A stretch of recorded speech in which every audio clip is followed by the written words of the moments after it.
falar, então vamos lá.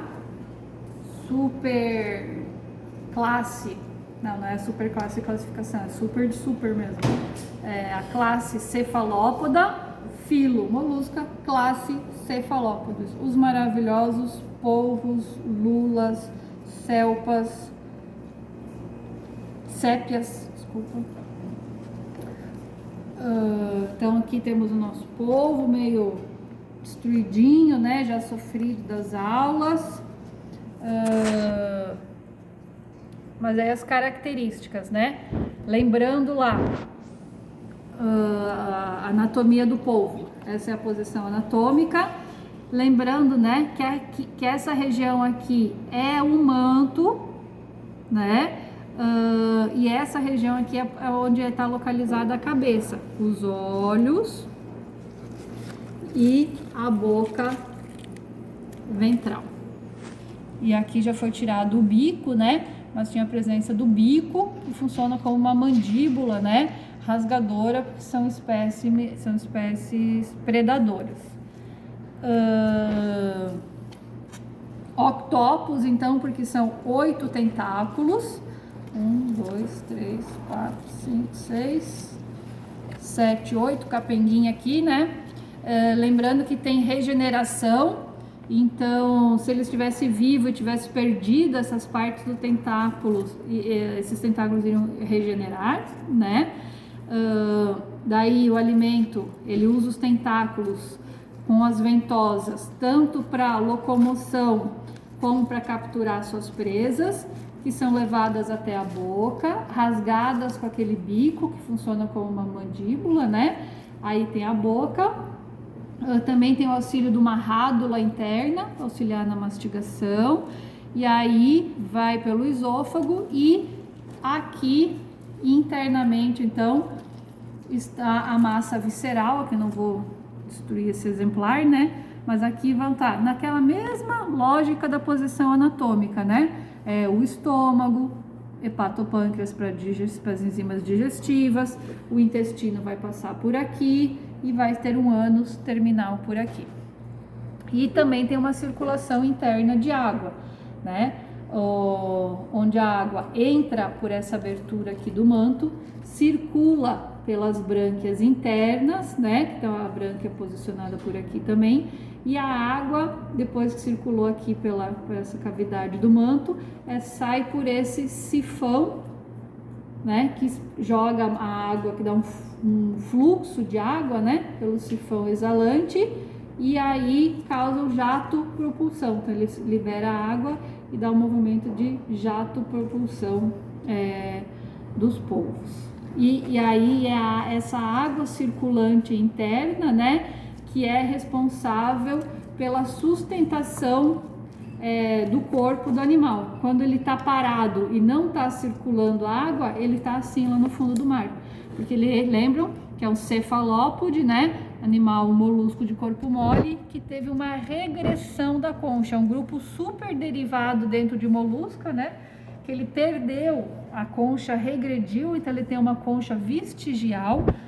O que aconteceu? Pensam lá naquele bivalve que nós estávamos analisando. Todo o corpo mole interno daquele bivalve foi passando por mutações dentro do processo evolutivo, e aquele corpo mole foi saindo de dentro da concha, internalizando a concha, né? Por exemplo, aquele pé rastejador daquele bivalve que a gente viu, ele foi mutando e virou os tentáculos. Aquela boca do bivalve que estava lá anterior foi modificando e veio parar nessa posição. E a concha internalizou. E aí, no processo evolutivo, essa concha não tinha mais função, que é de proteção e sustentação do corpo mole, né? Ela foi regredindo. Hoje fala então que os cefalópodes, né? Os polvos, os octópodes, têm uma concha vestigial, pode revirar esse bicho do avesso que não vai achar a concha dele. Uma parte rígida que tem, endurecida, é aqui na região da cabeça, né? Quando vocês vierem fazer a aula, vocês vão perceber que aqui é bem duro, né? Porque tem uma placa calcária nessa região anterior, justamente para proteger o cérebro, né? Porque lembra que o polvo, né? tem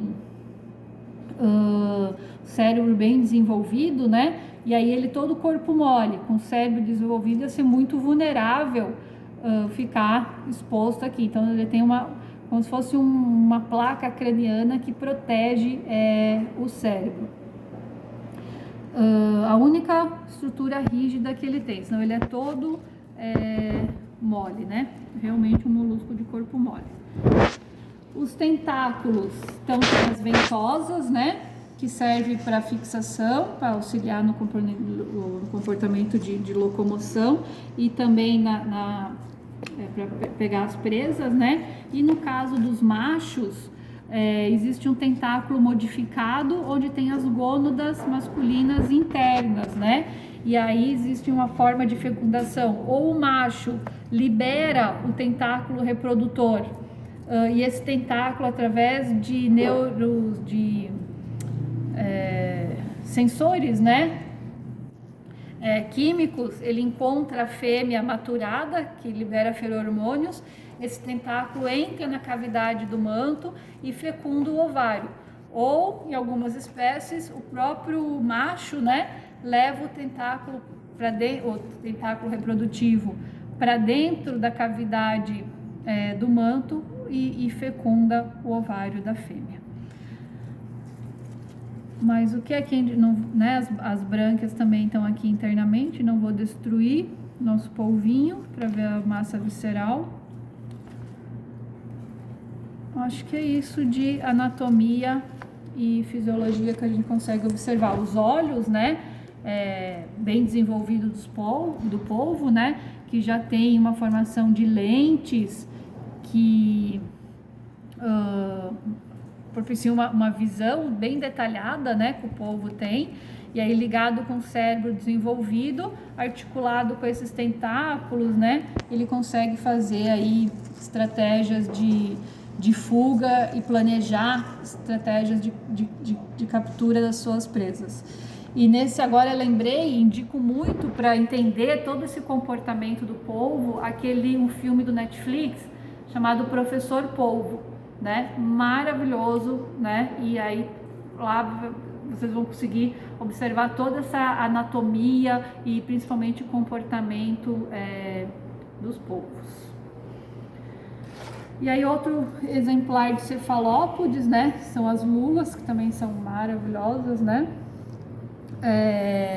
Também com concha reduzida, mas no caso a concha foi internalizada, mas ela ainda é presente. Então essa é a posição anatômica da lula, né? Se for ver, lembra muito o polvo, só que o polvo fica nessa posição vertical e a lula, o modo de vida dela na coluna d'água, que é planctônica, né? O nécton, porque ela tem capacidade de natação, nessa posição horizontal. E aí vocês imaginam que se ela fosse um corpo totalmente mole, sem concha, como que ia sustentar essa posição horizontal assim na água? Não sustentaria, ela ficaria toda molenga. E aí, não é porque eu estou segurando, é porque ela realmente tem uma coisa que sustenta, que é justamente a concha internalizada, que é chamada de pente.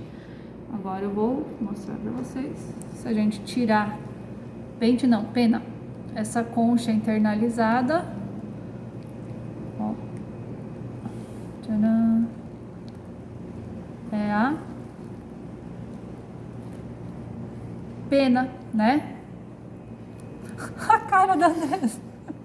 É a pena internalizada que é a concha internalizada, na verdade, né? Que dá sustentação. Ó, sem a concha, ó como que fica, todo caído. Então, justamente essa pena interna que dá essa sustentação do corpo mole, né?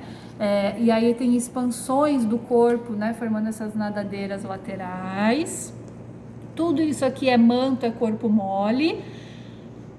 Também, né? Nessa região onde está toda a massa visceral. Da mesma forma, se aqui está a boca, também na região oral aqui dos tentáculos, né? A boca com o bico, né, que funciona como uma mandíbula.